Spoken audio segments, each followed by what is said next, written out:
Welcome to Real Estate Radio Live, an informative and engaging podcast discussing everything you need to know about the world of real estate.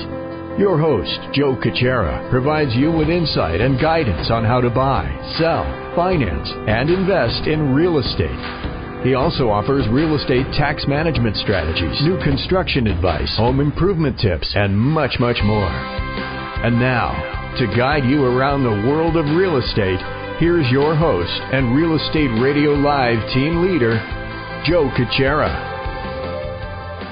Welcome in, Joe Caccera with Real Estate Radio Live, the podcast series. As we move along through the week, just a reminder, be sure to always check in at reradiolive.com. We're with you 5 days a week, and Monday through Friday. You could check in at reradiolive.com. Our focus has really been the same since we started the show over 7 years ago, and that is to help consumers with education and information about the real estate industry in general. Not to make you an expert, but the goal and objective is really to help the consumer make wise decisions in and around their real estate. Reminder before you get started here, if you have any questions about financing, purchase financing, maybe you need to get pre-approved, maybe refinance. I'm a big fan of consolidating the first and seconds right now. You could always check in. I could help you with that. Contact me at 408-838-9060, or you could always email joe at reradiolive.com. All right, let me invite my guest in. As you know, the mortgage industry is changing all the time. There's different things going on, different programs. What I like to do is bring experts in to talk about those programs because of the changes. And quite frankly, a lot of people think about conservatively kind of the 30-year fixed, general programs, but Jeff and I today are going to talk a little bit about alternative programs. So, Jeff, good to have you here. Jeff Trevarthen with New American Funding. Works right alongside with me. Good to have you here, Jeff. Yeah, thanks, Joe. I appreciate it. Yeah, so what I'm going to do first, Jeff, if you could give listeners a little bit about your background, how you started, and then what got you into this crazy business, and we'll get started. Okay, sounds great. So actually, my first career wasn't as a mortgage banker. It was actually as a high school physics teacher. Really enjoyed that for a while. Kind of got to the point where things got kind of stagnant in that industry, and it was ready for a change. And I had kind of done some loans for friends and family for a long time prior to actually going full time in the mortgage industry, which was about 3 years ago. So 3 years ago, I decided to make the leap. I actually reached out to you, Joe, and that's where my career in mortgage banking got started for a full-time agent. Very good. So he's got the teacher heart, so the guy knows how to teach and educate people, that's for sure, so the background is there. So, Jeff, most people, they read the papers online, everybody's kind of used to the 30-year fixed, and, to this day, people understand the ARM products, the adjustable rate mortgages. But today I want to talk a little bit about, and you're an expert in this really alternative, I'll call them alternative mortgages, a lot of people don't understand or don't know about. So I'd like to go through those with you, and we could talk a little bit about it and hopefully give people a better understanding of what they are. First, kind of that they exist, I guess, number one. And then second, who might be the eligible kind of candidates for them, right? So first, let's talk about asset depletion. I've talked about this before, but let's take that one first. So talk a little bit about, if you would, what asset depletion is, and then what type of client or customer might be suited for like an asset depletion loan. Sure, that sounds good. So traditionally when you think about asset depletion loans, what I think about is a borrower who tends to be a little bit older in a sense, and they may not have the same type of traditional income that you would use to qualify for a standard mortgage application. So an asset depletion loan is something in which somebody has a lot of assets. Sometimes they could be invested with a financial advisor. Maybe they have them on their own. Maybe they have their own company plan. But regardless, they have a good substantial amount of money in some sort of an asset-bearing or interest-bearing account. And we can use that money as non-traditional income. And basically what we do is take that amount of money, divide it by a certain amount of months, and that will give us an income to show that that person actually has the ability to make a mortgage payment when it does come due. So, these are great for people who are, towards the end of their careers. Maybe they're ready to retire. Maybe there's somebody that has a lot of money and they're younger in their careers. Maybe they had a huge investment or a huge windfall at some point in their life, and they don't have the traditional type of income. But it's great because it does give people the window of opportunity to get into a loan, even though they may not have the traditional W-2 type income or self-employed income like most of the big banks are going to be looking for. No, that's great. So if I hear you right, this is, what a great product. So like, for instance, if you're close to retirement, or you might even be retired, right? And maybe you get some pension, maybe you get Social Security, but you do have a fair amount of assets. So you could even offset that way with asset depletion. Or I'm guessing also, let's say you're still employed, and you have a fair amount of assets. I know they might look at them differently. So if you're still employed and you're trying to leverage more income or get more income to maybe afford a more expensive home or something, you could also use those assets. Correct. Absolutely. Okay. So, we've run into instances like that where clients, they actually do make, plenty of money right now, but they do have substantial amounts of assets, and then they could use those assets to help qualify them for an even bigger mortgage or, to make sure that their ratios work out correctly. So they do work out in that sense too. Very good. Yeah. What's important about these products we're talking about today is that a lot of people don't know about them. And let's face it, I mean, we're in this industry a long time, and so typically what happens is everybody's very comfortable in our industry talking about kind of the basic products. But when you're in an industry, and actually an area like this, where people, make a fair amount of money, let's the other thing, Jeff, you and I see a lot too is, I've had this, and I know you have, you have someone in their 40s that made a lot of money in high tech, or they, maybe sold some stock, and they're saying, I want to take a couple of years off until I figure out what I'm going to do next. And they have no traditional income at the time, but they might have $5, $6, $7 million, right? I mean, there's a lot of different things that could take place here. So that's the asset depletion. Let's move along. Let's talk a little bit about now, similar but a little bit different too, pledged assets. We see this program. You and I work with it a lot. This is, again, another program that I don't think people know about, but I want to try to educate them as much as I can. So how would pledged assets work? And again, kind of the same, along the same theme, explain a little bit how it works, and then who might be a candidate for that. So a pledged asset loan is, it's fairly similar to the asset depletion. The asset depletion is typically used when we don't have enough traditional type of income to qualify. Okay, so in an asset depletion loan, we're looking at debt to income ratio most specifically in terms of that. But with a pledged asset loan, a lot of times clients have a lot of money invested, but they don't want to move that money around in order to put it down for a down payment. So the advantage of the pledged asset type of loan is that we can usually only put 10% down, and then a remaining 20% is quote unquote pledged from that asset account. And it's a cool product because you don't have to make any payments on that extra 20% that you put down. It's actually just a pledge agreement between us and the lender, and that stays there. It's just used in case the value of the property goes down significantly. Then we need to figure out how to get money from one account to pay down that pledge account, and it works great. Very good. So this is similar then, as you said, similar to asset depletion, but it probably more geared towards a use of assets for down payment maybe versus converting the income, so to speak. So this is great. You have asset depletion, which is really a vehicle for additional income if you need it. Then you have pledged assets, which you could leverage these assets, investable assets, at a place where you could use potentially for down payment. Some of them might want to put a little less down. These programs are great because, remember, not everybody has the assets to do this, but what we find in the Bay Area, if you're listening or if you want to pass this along to friends, coworkers, family members, remember there's a lot of people that may not have traditional income, or the income is maybe less by design, or that's what they're doing, but they have a lot of assets. And we're going to get, later in the show, we're going to talk a little bit about people that we call house rich and cash poor, right? Which is another dynamic that's going on here in the Bay Area.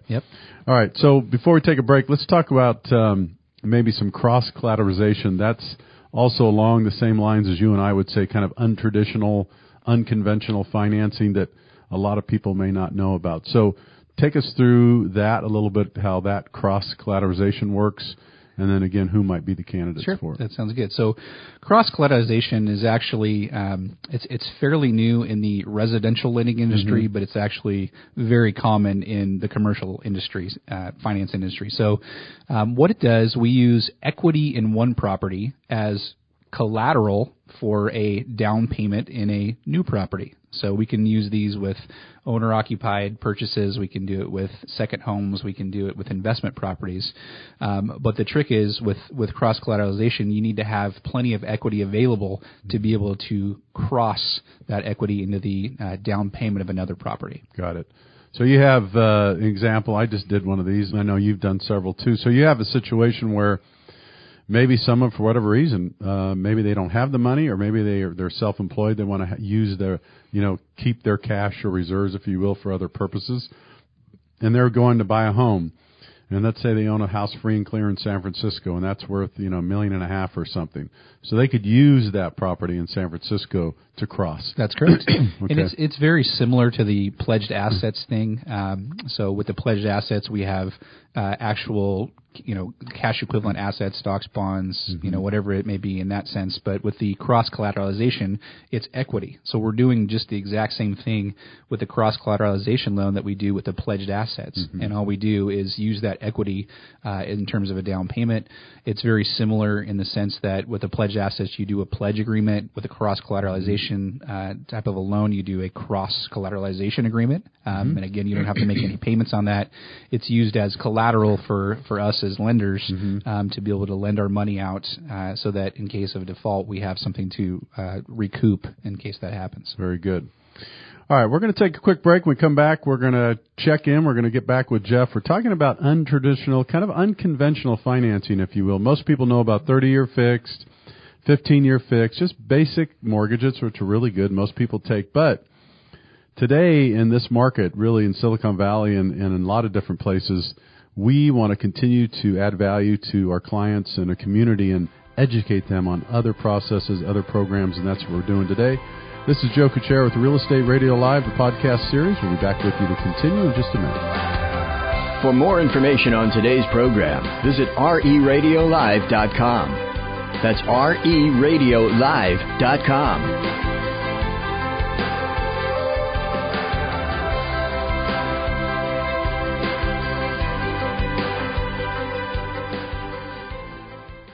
Hi, this is Joe Kuchera, host of Real Estate Radio Live and Bay Area Mortgage Planner. In addition to being your home financing expert, please remember you could always contact me for other trusted advisors such as realtors, financial planners, and CPAs. Please feel free to contact me at 408-838-9060. That's 408-838-9060, or email joe at reradiolive.com, or visit my website at reradiolive.com for more details. Welcome back to Real Estate Radio Live. For more information on today's topic or guests, just visit reradiolive.com. That's reradiolive.com. Again, your host for today's edition of Real Estate Radio Live, Joe Kuchera. Welcome back in. Joe Kuchera with Real Estate Radio Live, the podcast series, as we continue today. The show today is Unconventional, Untraditional Financing. I have Jeff Trevarthen here. He's with New American Funding. Sitting alongside me in the office every single day. We're helping clients, educate them. We're bringing it right to the airwaves here on our podcast. We want to educate, let you know that there are other products and other programs out there that you may not know. So the first part of the show, Jeff and I talked about asset depletion, pledged asset program. We also discussed, as we closed out the first segment, cross-collateralization. Let's talk a little bit, Jeff, about bridge loans. I know this is probably something people hear more, but maybe even on the commercial side. But if you could walk us through what a bridge loan is, and then also how we might use that. Let's say a person, I know in like today's market, right? We have people that they come to us and they say, "My gosh, I want to buy a house, but it's crazy. I mean, I need the assets from my current home. So do I sell my house before I put an offer in? I have a dilemma here. So this is kind of one of those ways they can get around it maybe. Yeah, bridge loans are really great in that sense because they give us the ability to do what's called a non-contingent offer. We see that a lot in the Bay Area, that the buyers are ultra competitive that are out there.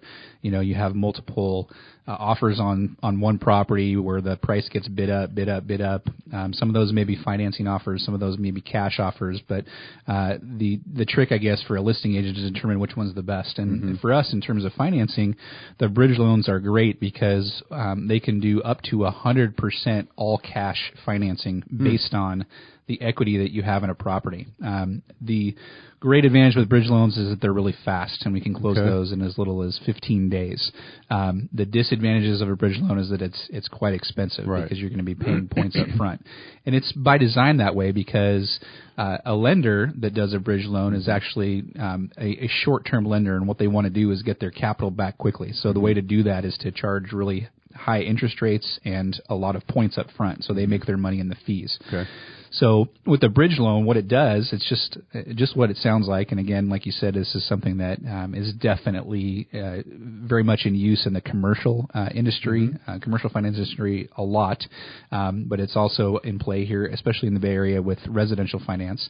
What it does is it helps us bridge the financing between the purchase of a new property and the sale of an old property, because let's face it, time frames don't always work out exactly the way that we want them. And the advantage with the bridge loan, it's really fast. We put in an offer that's an all-cash financing offer, and what that does, the bridge loan lender will pay up to 100% of the purchase price of the new property.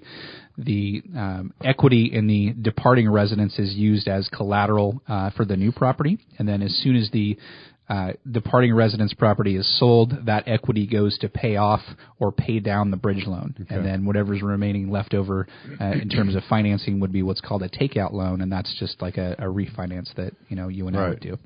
So this would be an example of a person that really wants the ability to go out and make an offer on a home before their home is sold. Absolutely. Before their home is sold. And then it is expensive, like you said. But the example that I've used before, and I think one of the things, because people do struggle with that. For instance, I need $300,000, right? Okay, typically if they charge 2 or 3 points, it's $6,000 to $9,000 right there, and then the interest rate could be 9 or 10% interest only. I'm not sure that they're so concerned about the interest rate because it's so short. Right. Probably the points and fees. But if you think about it this way, and this is the kind of the way we talk about it to our customers or clients, is that let's say that this $300,000 costs you $10,000 to $12,000, right? Let's say there's a cost of $10,000 to $12,000, but if you're potentially losing out on a house that you really love, is it a lot of money, right? It's it's one of those things that first you got to kind of get the way of thinking, like, okay, that is a lot of money. That's true, but look at how many people are losing out on offers right now. Yeah, and I would say that a big advantage of that, like you're saying, is the opportunity cost. Yes, right. It's I know that I would be willing to pay that in order to get into property that I really wanted to, and it's obviously dependent on each individual client. Right. All right. So other programs. One of the other ones that we've talked about before on the show, reverse mortgage. We won't go into major detail on that. It's alternative, kind of different financing, but we want to make sure that everybody knows out there we do reverse mortgages. We could help you with that here at New American Funding, and that's again another good product either on a refinance or you could do a purchase reverse mortgage too. But the reason why I want to throw that out real quick and have you just take a minute or so with that is there's people in the Bay Area that we know that have been here a long time. Yep. They have the benefit of having huge equity run-ups, right? So that large equity positions in their home. And in some cases, if you get to retirement or you get to a situation where I've seen this, I don't know how many times, you have this person that's got a home worth $2 million. They own it free and clear, maybe a small loan. And unfortunately, they have no pension. Maybe they have just Social Security. They're living off minimal investments. And they have this home and they're thinking, my God, I can't even take a vacation. I can't even buy a car. I can't even make payments on my car but they have this house worth all this money. So where would a reverse mortgage help someone like that? So a reverse mortgage can come into play in that sense because it can do two things for you. It can provide you monthly income. Mm-hmm. So there's ways to, when you take out a reverse mortgage, so that they can pay you a X amount of dollars every month, which can be great for some people that may have those extra expenses they need to take care of on a recurring basis. And then there's also reverse mortgages in which you can get a large lump sum at the close of that reverse mortgage, and so they'll give you that money. It's not something that you have to continually make payments on to pay it back because of the way that the reverse mortgage is structured. Right. So those are how those work. Very good. Yeah, keep those in mind too as we come through those. Those 62, you have to be at least 62, but they're for the right person. There are really good programs. I know before we kind of finish up with that one, but they've had, unfortunately, reverse mortgages used to have a bad name because there were situations where people could take advantage of the elderly. Let's face it. Unfortunately, there's a lot of scams around the elderly programs because, a lot of times they're naive or they don't quite understand or someone really tries to pull one over them. But the way they have it set up now, they have a mandatory counseling program with it and all that. So again, if you want more information about any of these, let us know. The last thing I kind of want to talk about and spend some time is in a purchase market. We're in a crazy market right here, of course, in the Bay Area. Low inventory, multiple offers. The one thing that I really feel bad about, I'm always trying to scratch my head, figure out, what do you do for these people that have 10% down and they feel like, oh my God, I mean, even 20% down sometimes. Their offers they're getting overbid because 20% is not good enough. I mean, it's kind of crazy to think about. But so the question, what other programs are out there that people may not know about? Outside of the market, there's nothing we can control about that. But I know there's programs with, VA has 100% financing, FHA 3.5% down.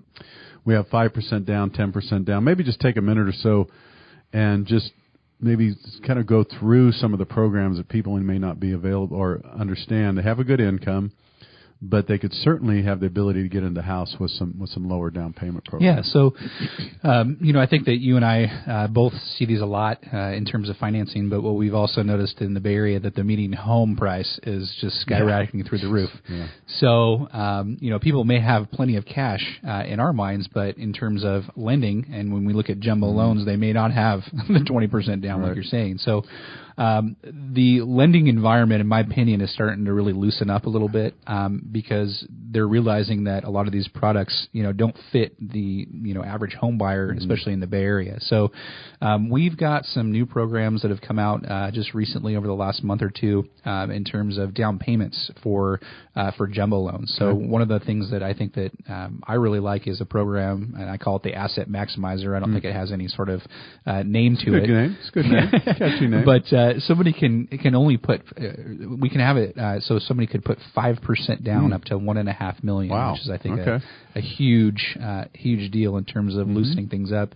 They don't need a ton of reserves. They only need 3 to 6 months worth of reserves for that, which is very liberal in my opinion in terms of the guidelines for that. And then the other programs, like you're saying, in terms of low down payment stuff, the veterans loans, the VA loans are obviously a very good tool for buyers to get into houses. And I know listing agents like to see those loans that come in from veterans because, those people have served our country well, and those are, obviously, good people to take offers from. So VA loans, the FHA with 3.5% down, in terms of conventional loans, we have stuff that's even 5% down or less, and it has a low mortgage insurance. It's not like FHA mortgage insurance or anything, but it's very affordable for the client.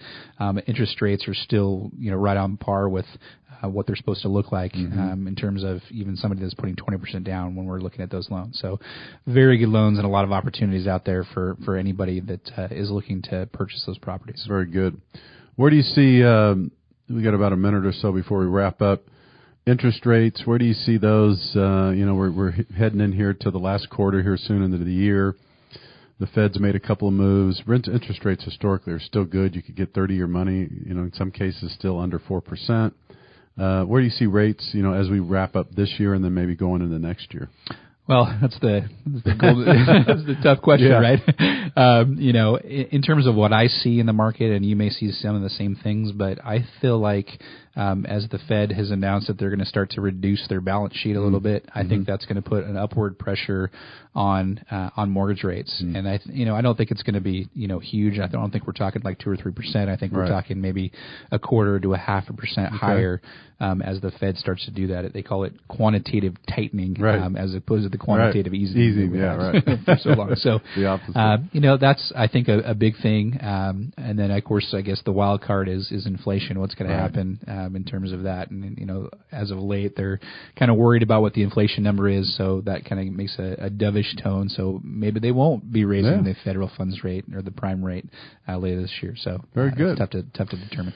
Well, before we wrap up, Jeff, anybody wants to reach you, what's the best place to contact you? Website, phone number, email? What's that best way to do that? The best way to contact me is at my office. My number is 408-385-2047. Great. Thanks, Jeff. Good show. A lot of good information. Remember, for any more information or follow the show at RE Radio Live. Give us some reviews, too. We'd love to hear from you. Joe Kuchera with Real Estate Radio Live. Thanks again for tuning in. Until next time, take care. You've been listening to Real Estate Radio Live. For more information on today's program, visit RERadiolive.com. That's RERadiolive.com. Subscribe to our podcast. Discover more at RERadiolive.com.